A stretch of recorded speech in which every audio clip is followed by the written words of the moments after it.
Planning transportation is the responsibility of transportation planners. Consider urban travel in terms of trips, trips to and from work, trips to the grocery store, trips to laser tag, etc. It is possible for some trips to be direct, such as a trip from home to school, whereas others may involve a chain of trips. The fact is, when people are running a bunch of errands before making a trip, they choose the mode of transportation that makes the most sense to them. Whether it's walking to the corner store to pick up a pack of Pokemon cards or taking the car to a roadside attraction, the idea of being hundreds of miles away might also make sense. However, in many U.S. cities, that trip to the corner store may also be made by car as opposed to walking. In fact, 91% of commute trips are made by foot, which accounts for 88% of trips across 91% of commute trips. It is true that there are exceptions to these percentages, such as in New York City,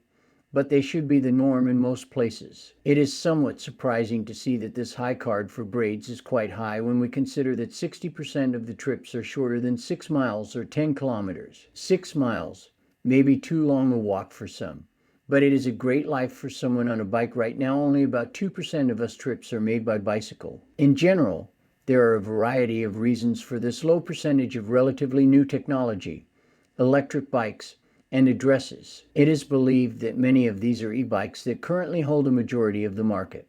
Those short-distance car trips, which make up the majority of all trips we take, can help cities reduce carbon emissions, improve traffic safety, and make travel more pleasant for everyone in the city. I am so enthralled with e-bikes that I recently purchased one for myself. Now it's my daily ride. Therefore, let's go for a ride and talk about all the ways in which the bike path has changed cities for the better after it was established. Let's also point out another benefit. Now those of you with experience with electric bicycles will be able to tell me more. Yes, it is almost like magic, how easy it is to ride, even though it is sort of completely familiar to me. The bikes have pedals, gears, and brakes on them. An e-bike can be used in much the same manner as a regular bike, but an e-bike is able to provide pedal assistance as well. It is the electric motor of the bike that kicks sentimental pedaling in response to a rider moving the pedals. Some electric bikes, such as this one, feature a throttle feature as well. This allows the rider to move forward independently. While this feature helps the rider move forward without pedaling, the battery is depleted faster. The batteries in the electric bikes have been improving and getting cheaper over the last few years, and this has made the bikes a much more attractive concept. Most of the electric bikes available today are able to cover between 25 and 50 miles on a single charge. The range of the battery will depend on the capacity of the battery and how much pedal assist or throttle the rider uses. In fairness to those of you who have not had a chance to experience the joy of riding an electric bike, I am a little underwhelmed right now. It was very easy to pedal because it was an electric bike. So, is it any wonder that they are well designed to make those shorter than 6-mile trips? Walking 6 miles each way to the store to get groceries might be too far, and cars make it easy, but contribute to carbon emissions, traffic injuries, and fatalities as well. Here, however, is where the e-bike really shines. E-bikes are easily able to make a round trip of 12 miles without any problems. As for the rider, he won't even break a sweat. According to the U.S. Census Bureau, the average length of a trip in a car is 13 miles. In other words, most e-bikes can be used to replace those trips and have some energy left to use on other trips. There was the option to use the regular kind without the battery motor for those short distance trips.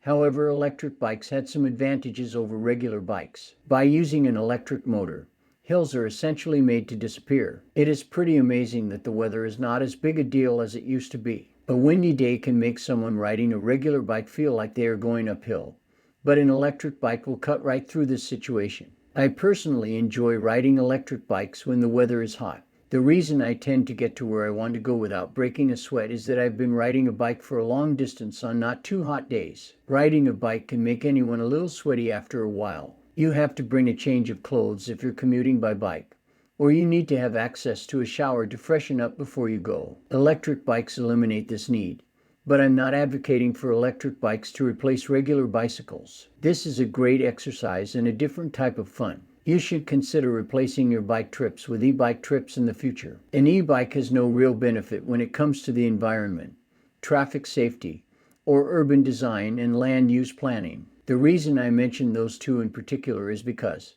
at this point, you might be thinking, who cares about electric bikes when electric cars are on the scene?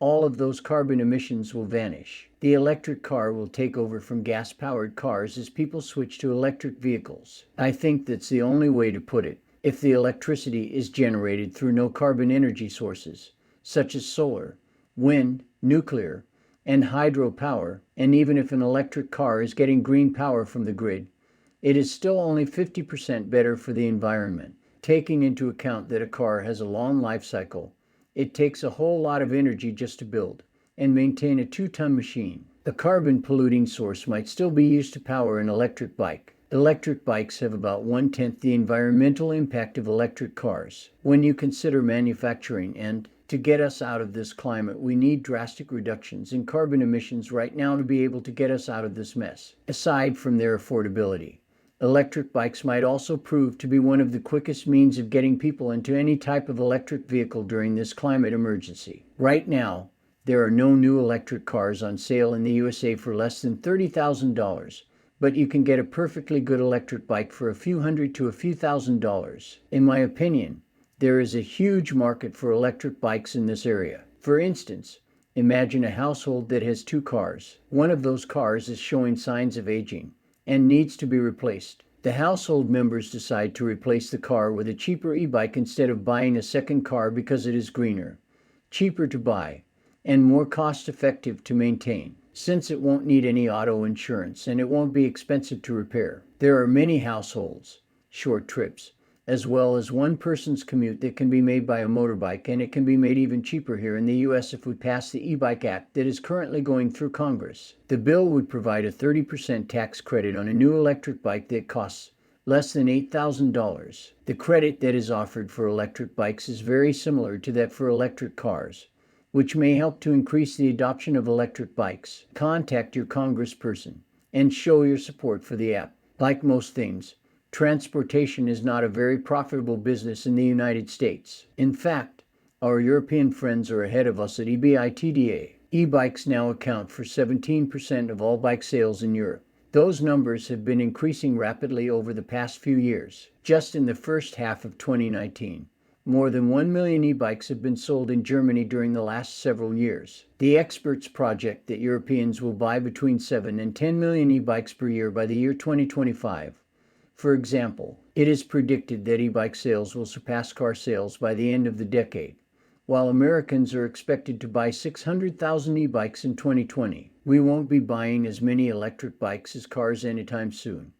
But sales of e-bikes are continuing to rise and are already twice as high as electric car sales. Taking into consideration that e-bike adoption has been so fast in Europe, it might make sense. Several countries have already adopted the use of regular bicycles as a form of transport. Europe has a number of densely populated cities. Because of this, the trips taken are shorter than those taken in the United States. Furthermore, they have invested heavily in the development of robust bicycle infrastructure. It feels safe and easy to hop on a bike and go wherever you like.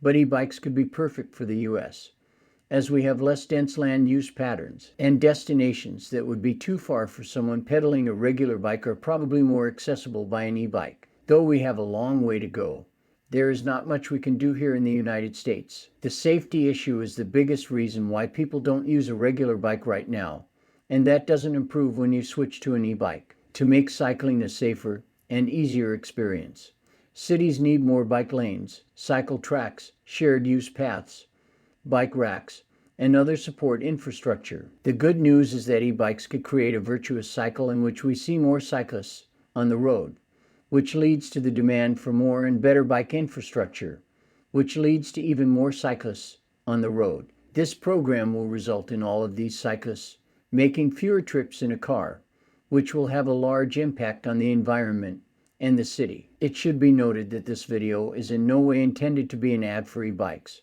but feel free to pick up as many as you want. I understand that there are a lot of choices out there. If you have any comments or questions, please leave them for me as I look forward to your feedback. If you like this type of video, please subscribe and hit the bell to be notified when I post another video. Thanks for watching.